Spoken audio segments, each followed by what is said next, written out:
नमस्ते। आज इस पवित्र भूमि में इंजीनियर्स डे मनाने के लिए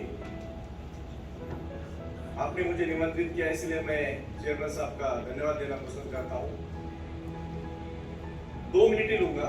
सबसे महत्वपूर्ण बात यह है कि भारत टेक फाउंडेशन के लिए Saiwani foundation and Indian chambers of Bharat 2 महान व्यक्तियां इस भूमि को दिए, और पहले थे डॉक्टर सर्वपल्ली राधाकृष्णन, जिनका जन्मदिन टीचर डे बोलते हैं, और दूसरे जो है सर मोक्ष कुंडलम विश्वेश्वरैया, जो पुणे से पढ़े, जिस भूमि से मैं आता हूँ।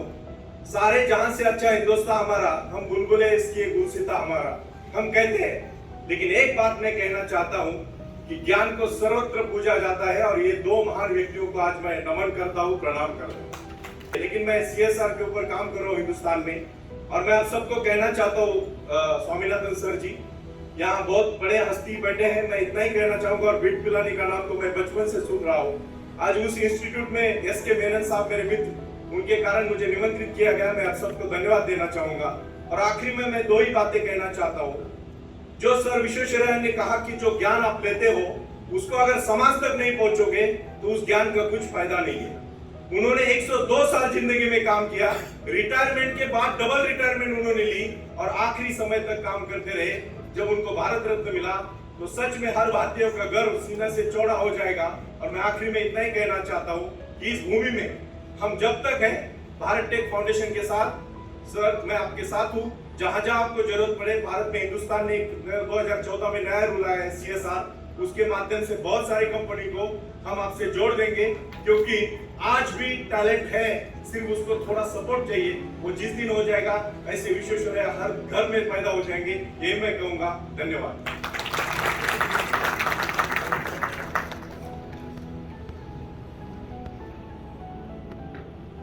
Observed the engineers today, and of course you were giving the enlightening talk about Sri Vishweshwaraya ji's contributions to our society. And what is your thought? Do you feel like what is the amount of involvement that should engineers, apart from going to the corporate world and the technical world, what should they do to the society? Very important question. As per my knowledge, everybody is good human being. Every talent person, behind the intellectual person, as per my knowledge. जब तक हम हमारे देश के बारे में नहीं सोचते, और जब क्वेश्चंस और समस्या, बाहर के ज्यादातर जो भी इंजीनियर्स हैं वो सब कॉलेज ड्रॉप आउट है। उन्होंने कॉलेज छोड़ा, पढ़ना नहीं छोड़ा। प्रॉब्लम और सॉल्यूशन के पीछे इतना पागल जैसे वो लगे कि उन्होंने उसको सॉल्यूशन करके ही दिखाया। जैसे अभी चंद्रयान 2 की बात की, उन्होंने उस प्रॉब्लम को पकड़ा। मैं आज भी सभी इंजीनियर्स को कहना चाहूंगा कि सिर्फ नौकरी करना आपकी जिम्मेदारी नहीं है। जो बिजनेस करेगा, जो क्रिएटिव आइडिया लगाएगा, वही आगे जाके सक्सेस हो जाएगा until and unless, as per my knowledge. और मैम ने जो पूछा कि आपका कंट्रीब्यूशन और जो विजन होना चाहिए, एक ही है सबसे बड़ा, मेडिटेशन। जब आप अपने मेडिटेशन को अपने अंदर खोजना जाओगे तो आप बहुत कुछ पाओगे। जब बाहर देखोगे ना तो मुश्किल है, थोड़ा सेटिस्फेक्शन नहीं मिलता है। आजकल तो लोग, सर ने कहा कि जॉब नहीं है। पुणे में कम से कम 75 to 80 बिग बड़े बड़े इंस्टीट्यूट है।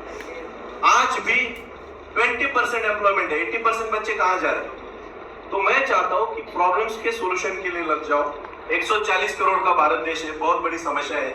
अगर हर एक इंजीनियर आइडिया सोचेगा अच्छी, और उसके लिए सपोर्ट मिलेगा, तो डेफिनेटली मैम ये एक अच्छे सिटीजन बनेगा। और जब तक भारत का अच्छा नागरिक नहीं बनता, या कोई भी विश्व का, विश्व वसुधैव कुटुंबकम, अभी भारत में नहीं कहूंगा, हम UAE में है तो ये भी एक हमारा पार्ट है, वसुधैव कुटुंबकम। इसी विषय को हम आगे लेके जाए, और इंजीनियर्स ने एक अच्छा नागरिक बनना चाहिए, और उन लोगों को जहाँ जहाँ समस्या है वहाँ उन्होंने अपना दिमाग लगा के उनको सोल्यूशन देना चाहिए।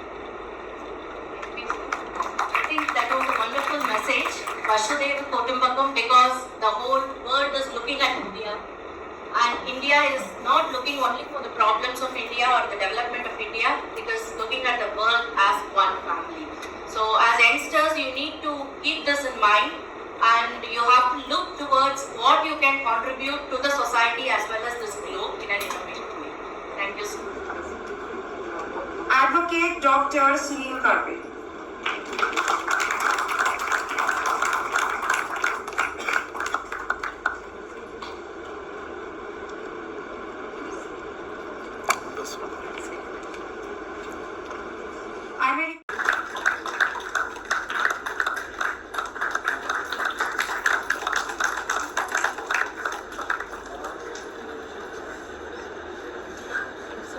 Advocate Dr. Sunil Karpe.